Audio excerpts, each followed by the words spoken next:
Nosotros hemos querido recordar y llevarles a ustedes cómo pasaron ese poco más de minuto y medio en el que la gente del Ecuador cambió para siempre.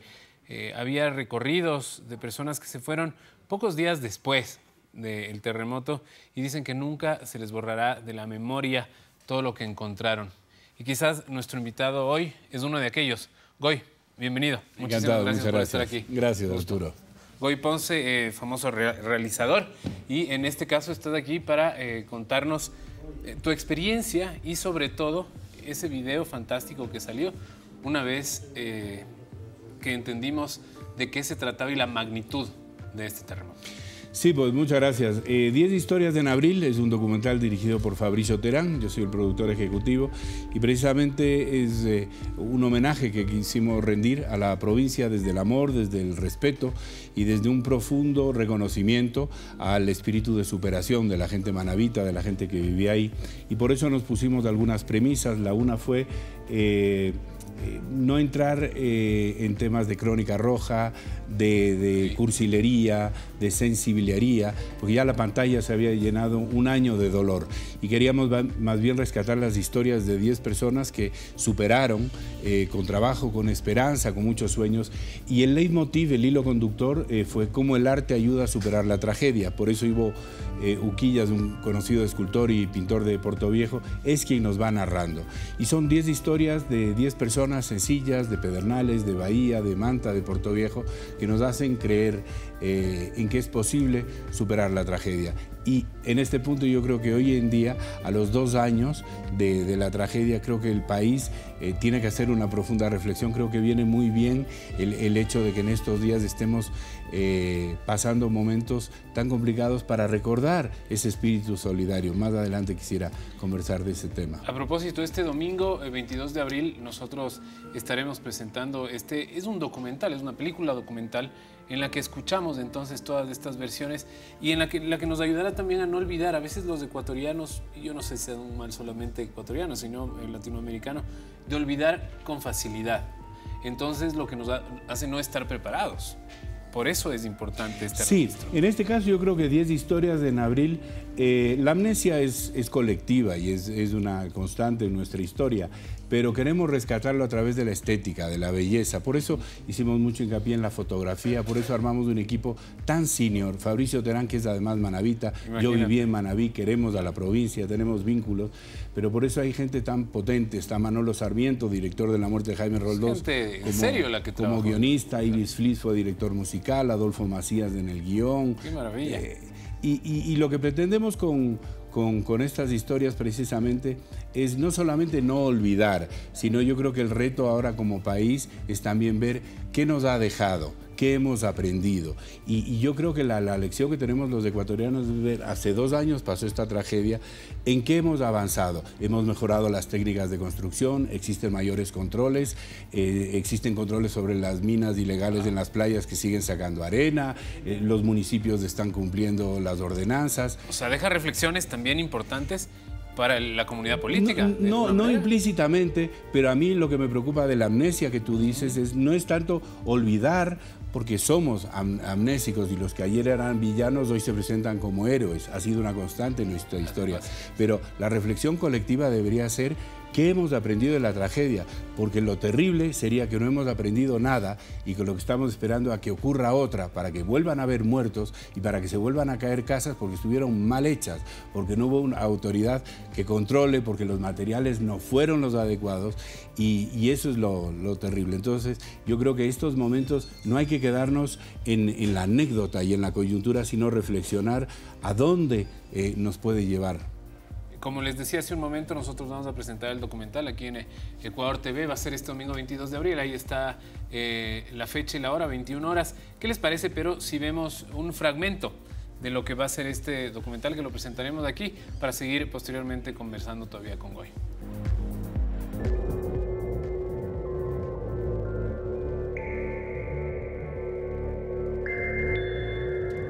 Yo nunca pensé en hacer una melodía, una obra sinfónica para el terremoto. Todos estaban en mi casa rezando por mí. ¡Aquí estoy! ¡Ayúdeme! La gente se arremolinaba en los escombros de las casas caídas. La fragilidad de la vida es cuestión de la naturaleza. Quien no ha vivido un terremoto no tiene ni idea de lo que es eso. De ellos lo siguiente que recuerdo es el amanecer. Fue creo que la experiencia más dura que me ha tocado vivir. Y luchan por sobrevivir. Qué extraordinaria que es la solidaridad humana. Grítame otra vez y sigamos peleando. El impulso de mi hija me dio ánimos para seguir. Sinceramente, es aguerrido este pueblo.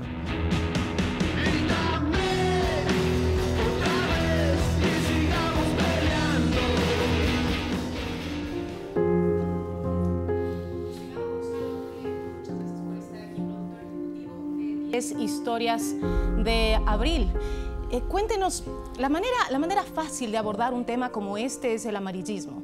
Es fácil porque involucras al sentimiento, lastimas también con imágenes, pero ustedes no lo hicieron así, ustedes lo hicieron de una manera totalmente profesional. Yo vi el producto terminado, maravilloso. Le di un fortísimo abrazo también a Fabricio en aquel momento. Debe ser muy complejo no involucrarse demasiado para poder hacerlo de manera profesional y no romperte en el proceso. ¿Cómo lo lograron? Pues yo creo que con una gran dosis, sí, de profesionalismo, pero también somos seres humanos, queremos a Manabí y ante la tragedia todos somos iguales.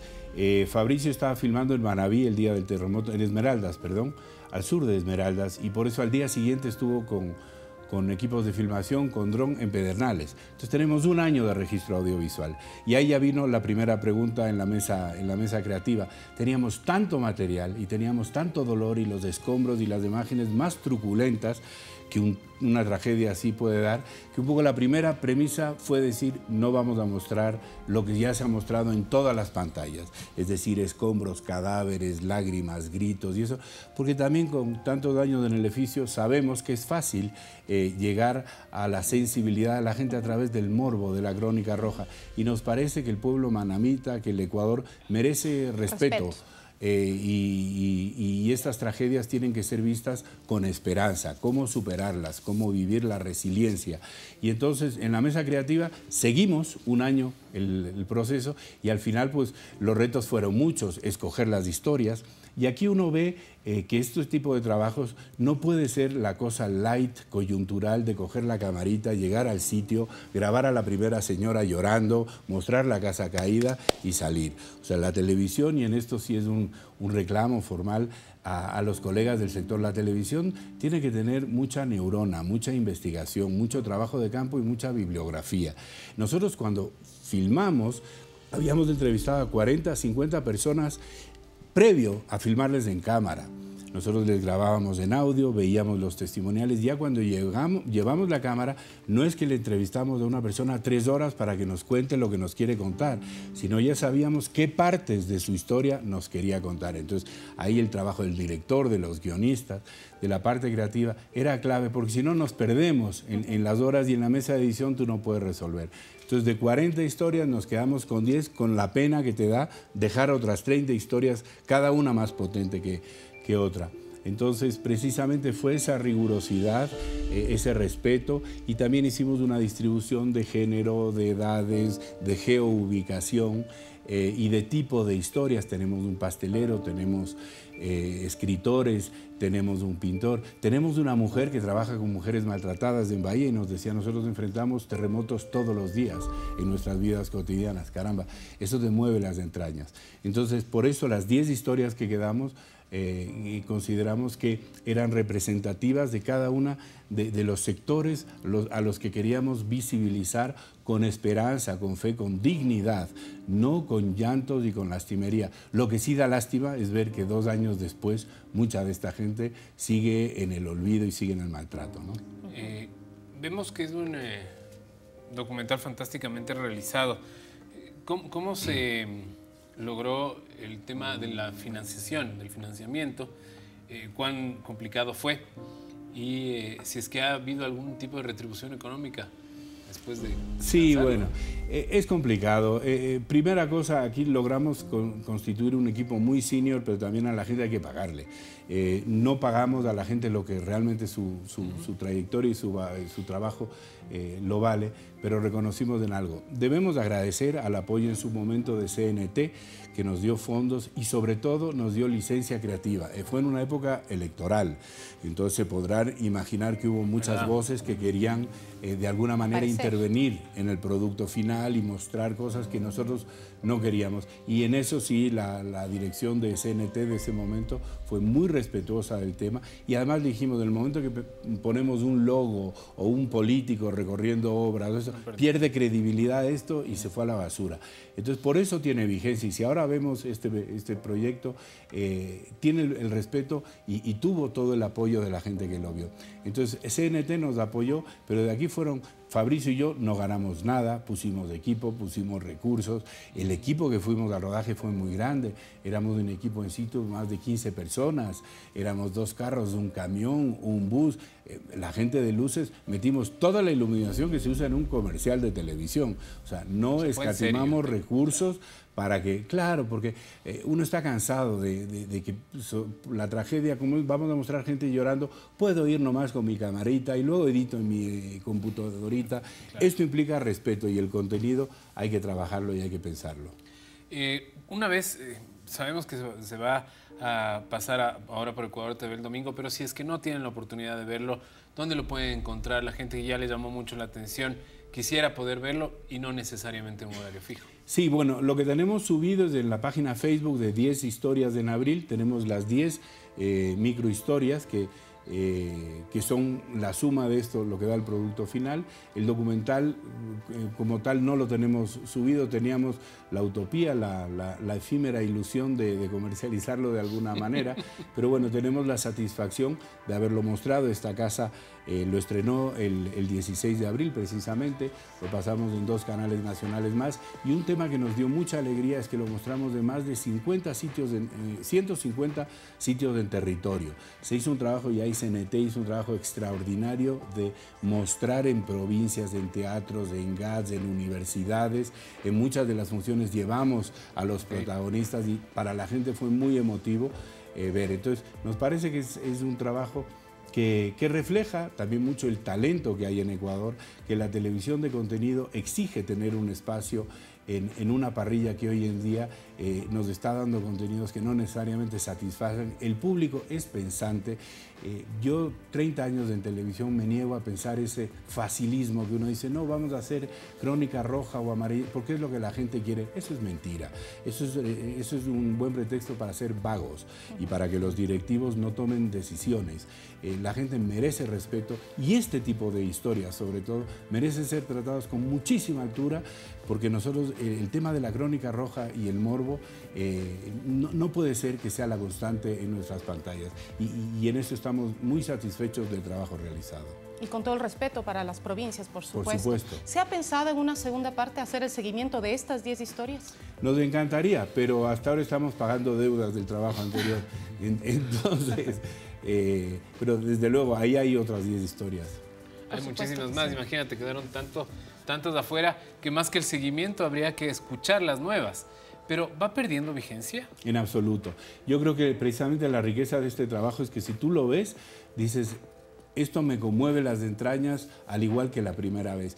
Y me quiero quedar con algunos mensajes, así como teníamos la mujer que maltratada decía, enfrentamos terremotos. Cuando vemos de una persona que sin tono lastimero dice que murió su esposa, su hijo, su suegra, su sobrino, y que da a Dios gracias por la vida, por las cosas que le da y por las cosas que vive, y que la gente se preocupa mucho del mañana y no del presente, pues yo creo que se justificó ver el documental y yo agradezco a la vida por haber conocido a un personaje así que nos está poniendo en valor tantas cosas. Entonces yo creo que una de las reflexiones también tiene que ser agradecer por lo que tenemos, vivir la vida a cada momento, decir que queremos a la gente dar lo mejor de nosotros, pues no sabemos lo que puede pasar, pero yo creo que también estas cosas y estas tragedias que conmueven al país tienen que ser lecciones para hacernos la pregunta, ¿qué hemos aprendido? ¿En qué hemos mejorado? Y yo creo que ahí, ahora sí, la sociedad en su conjunto, nos incluimos todos, estamos debiendo. porque esa pregunta seguro que nos da un saldo rojo.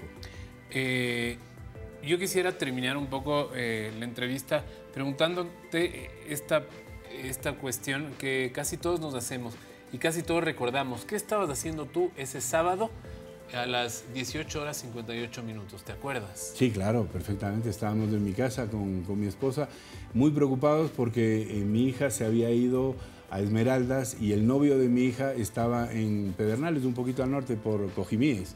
Y entonces no sabíamos si mi hija estaba en la zona o en Esmeraldas. Entonces, por supuesto que estábamos preocupados como todo el mundo.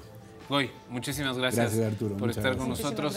Janet, ¿alguna cosa más te parece importante? Pues solamente recordarle a la gente el día domingo, este 22 de abril a las 21 horas en el espacio llamado Primer Plano, estaremos presentando aquí en Ecuador TV la historia 10 historias en abril. No se lo puede perder. Y si no, pues se la puede encontrar en ¿dónde nos decías? En Facebook. En Facebook. En Facebook también pueden encontrar esta historia. Si por A o B circunstancia ustedes no pueden estar conectados a la televisión pública este día domingo. Muchísimas gracias, Goyo, por esta entrevista. Es importante entender y saber que existen productos como este que con respeto, con muchísimo cariño para estas dos provincias se han manejado.